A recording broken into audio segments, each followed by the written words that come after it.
My name is Ava. Turned 40 this year. I'm married to William and currently staying with my in-laws. It's been a few years since we got married, but we don't have kids. We don't plan on having any, and we can. Anyway, I found out shortly after we got married. I met William at a party, and honestly, if I'd known about his infertility from the beginning, I might not have married him. He told me on our wedding day. It felt like my world crashed down on me. We had dreams of a bright future together, imagining ourselves with perhaps 2 kids and discussing potential names for them. William even joined in on picking out names for our future children, but it was all a deception, or maybe not entirely a deception. Maybe William did desire children and thought about names despite knowing he couldn't have them. Wasn't the ultimate betrayal that the ultimate betrayal? I married him with the belief that we would create a happy family together, only to be completely deceived by William, whom I trusted implicitly, while some might have immediately filed for divorce upon discovering such a truth. Divorce isn't a straightforward option for me. I had already committed to building a family with my in-laws, who are the only ones we can truly call parents. I couldn't just announce to them the day after becoming a family that we were getting divorced. Living with the in-laws meant facing the inevitable question of when we would start a family, so we decided to break the news to them right away. Naturally, we didn't blame Liam. Instead, we attributed our childlessness to a medical issue on my end. When they found out we couldn't have children, my in-laws were livid. A worthless woman who can't bear children should leave this house immediately, declared my father-in-law Charles, who then began treating me like a servant. From the moment I arrived, I was never treated with respect, always made to feel inferior. I ate alone in the kitchen, cleaning up after the in-laws, and William finished their meals. Despite my efforts in the kitchen, I only received scraps. My weight plummeted, and within 6 months of marriage, my wrists were protruding. Previously, it was my mother-in-law Madison who bore the brunt of Charles' anger, but once I joined the family, his focus shifted to me. William noticed Madison's newfound relief. Mom seems happier lately, he remarked, attributing it to her no longer being the target, although she never smiled around Charles. The first noticed her smiling more when talking to William. Charles's beyond verbal abuse tyranny extended beyond verbal abuse.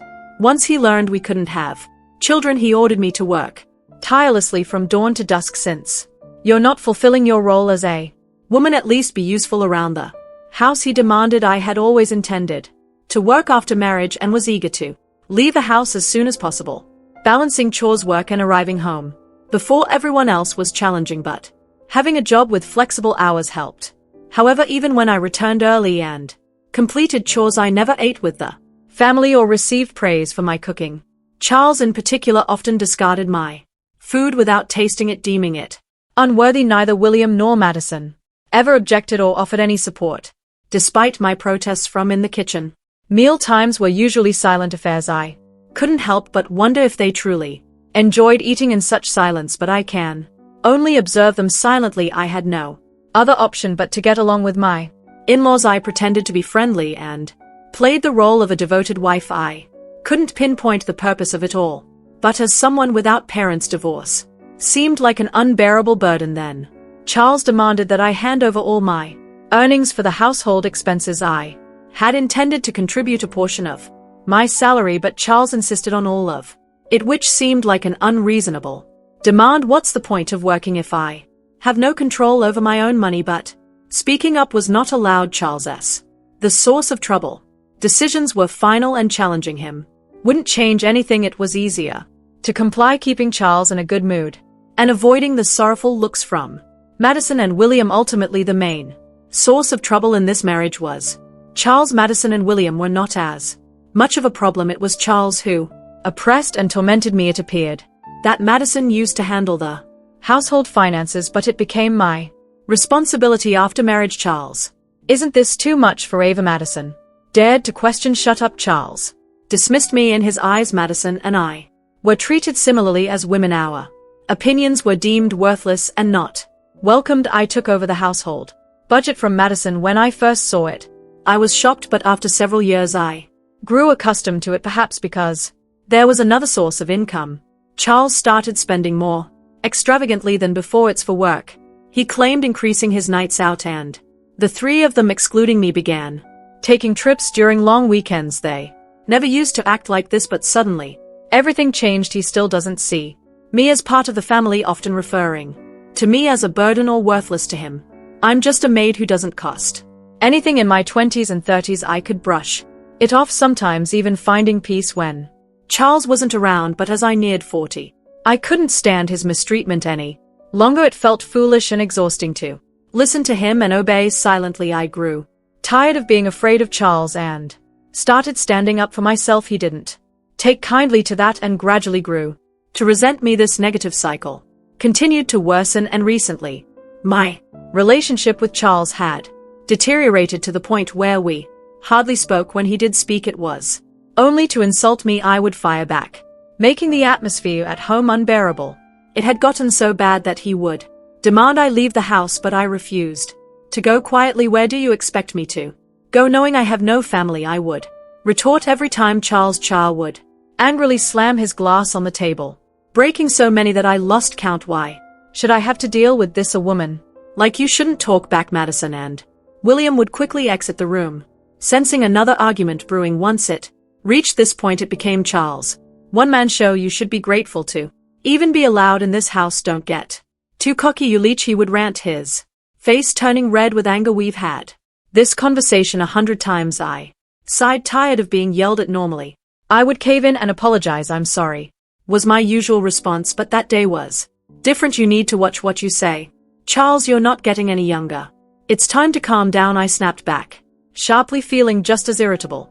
Charles, caught off guard by my defiance, was furious. Who do you think you're talking to? I am the head of this household. A wife like you shouldn't have opinions, he barked. I knew I had crossed a line, but I couldn't stop myself. I've been your wife for years. Isn't it time I'm treated like a human being? You're retired now with less income, it seems. The tables are turning, I continued, unable to contain my pent-up frustration. I confronted Charles directly, and he responded by grabbing me by the collar. I don't need someone like you in my house. I don't want to see your face anymore. Pack your things and leave immediately. He yelled so loudly that the furniture shook, though I should have apologized right then. I couldn't hold back any longer. Fine, you want me to leave? That's what will make you happy, isn't it? Charles the First challenged him, meeting his gaze defiantly. Yes, he spat out, unable to remain silent any longer. I declared then. I'll do it. He stormed off to his room with a loud noise, and I, feeling somewhat calmer, began cleaning the living room, which Charles had left in disarray. Madison came to check on me with a worried expression, but left without saying anything. Returning to her own room, I realized I had no place in this house anymore. Neither William nor Madison would stand up for me. Years of enduring mistreatment had finally erupted, leaving me feeling more isolated than ever. The next morning I followed my usual routine, waking up early to start my day. Charles emerged from his room and entered the living room, settling onto the sofa with a newspaper, paying me no mind. Without even glancing up, he casually asked, have you finished moving? Yet it was impossible for me to have relocated so swiftly after the events of yesterday. I assumed it was merely a drunken outburst, not a serious demand. Surely he was referring to leaving the house, right? When do you plan on departing? You know, no longer have the right to reside here, Charles continued, still not meeting my gaze. Halting my task, I turned to face him directly. If he truly intends for me to leave, then I must respond seriously. I'll be gone by today, I declared firmly. Nay, by Madison, frozen with concern, cast a worried glance in my direction. It was evident that once I departed, Charles would refocus his animosity towards her, and she didn't want me to leave. However, Charles had made up his mind. Apologizing and staying was never an option. With a satisfied laugh from Charles echoing behind me, I hurriedly gathered my belongings and left the in-laws' home. The divorce. Uncertain of my destination, I felt a sense of liberation. I sent a message to William, who was already away. Please proceed with the divorce proceedings. A lawyer would reach out to him with that. I powered off my phone. In the following days, I engaged a lawyer who reached out to William and the in-laws. Charles, convinced that divorce was inevitable, pressured William to swiftly sign the papers. William hesitated, glancing back and forth between me and the divorce documents, but there was no room for second thoughts. With Charles's insistence and my determination to move forward, he reluctantly complied. I have no money to spare for a woman like you. but dealing with lawyers is a nuisance. So I'll foot the bid, Charles grumbled. His arrogance palpable. The lawyer offered a wry smile at his demeanor. Despite his reluctance, Williams signed the agreement under Charles's stern gaze. In the presence of the lawyer, I added my signature and the divorce was finalized. We settled the distribution of assets, and I received compensation for the harassment I had documented. It proved wise to invest in legal support rather than navigate the process alone. Post-divorce, concerned about his reputation, Charles opted to avoid complications by involving lawyers. As the manager of household finances, I was privy to Charles's financial situation, allowing me to propose a settlement within his means with the property division, and harassment compensation settled. I embarked on a comfortable life in my own apartment while solitude was once daunting. My time living with the in-laws and going through a divorce taught me to appreciate the tranquility of my own space. I relish preparing meals for myself, revving in the peace of not having anyone to answer to. One day, roughly 3 months post-divorce, Charles's incessant calls flood my phone. Assuming it's nothing positive, I ignore them, but his persistence forces me to accidentally answer. What have you done to my house?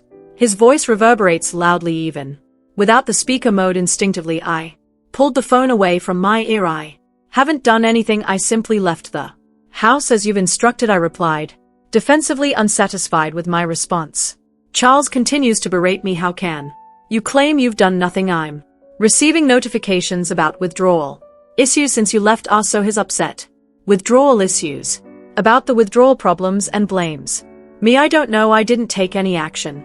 I managed everything according to your decor and paid all dues, I respond, a sense of satisfaction creeping in as I understand why Charles is upset. I suppress a grin, relieved he can't see my reaction. That's absurd. Before you arrived, we managed fine with mine, Madison's and William's incomes. How much were you earning anyway? I recall that I never disclosed my salary details to Charles.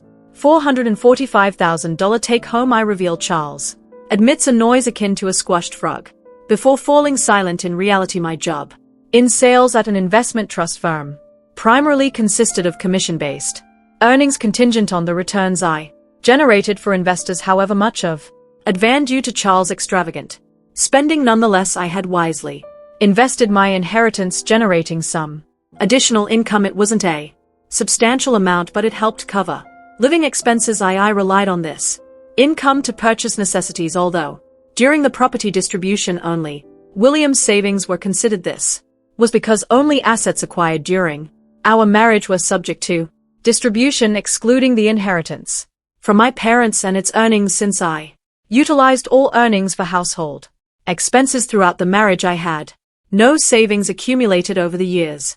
The Charles family spent money lavishly, unaware that I was compensating for it. You claim you managed before marriage, but was it on par with our current standard of living? I questioned. Charles's frustration finally boiled over. Don't justice, you should continue contributing to our household expenses.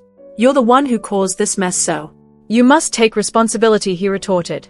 Angrily, I couldn't help but chuckle at his absurd statement. I could envision Charles's face riding as he raised his voice. What's the matter? What are you? Debt? Even lying? You were the one who insisted I leave. Remember, I simply followed your directive. Why should I no longer a part of the family continue providing financial support? I replied, half amused, before hearing a loud crash from the other end. Charles must have thrown another fit. The realization that I no longer had to clean up after him almost made me wish for more destruction. Moreover, we're strangers now, not family, not anything. Please refrain from assuming familial obligations. Manage your own finances. I left you with enough to sustain yourself, didn't I? With that, I bid him farewell and disconnected the call. I anticipated more calls from Charles, but none came. I thought perhaps he was feeling remorseful, but it seemed that wasn't the case. Instead, it appeared he was too ashamed to admit he couldn't meet the payments. He resorted to pressuring William and Madison to borrow money from financial institutions to cover their expenses. While payments were made, it only led to accumulating debt. Refusing to adjust their lifestyle, they continued living beyond their means. Continuing like this will only lead to more debt. You need to make changes, I warned, but they persisted, unable to meet their financial obligations and sinking further into debt each month. William reached out to me, foolishly considering reconciliation and even suggesting severing ties with his father to reunite. How could he propose such a thing now, after failing to defend me against Charles's mistreatment despite my decision to stand by William, knowing we couldn't have children? He never protected me. His suffocation under Charles' influence is no longer my concern. I wish they would grasp the consequences of their actions and endure the repercussions. Now the in-laws find themselves burdened by debt, yet unwilling to adjust their lifestyle sacrifices. Charles now working as a contract laborer with reduced pay, and William and Madison have taken up part-time security positions. It's not just Charles. Madison and William are also guilty of refusing to downsize their living standards. Despite being stretched to their limit, they refuse to make sacrifices. I used to be consumed with protecting William, but now I prioritize my own well-being. At 40, the prospect of having children may be challenging, but I remain open to the possibility. Before the divorce, mornings felt like a burden, but now I wake up feeling rejuvenated. I eagerly anticipate a brighter future in my newfound independence.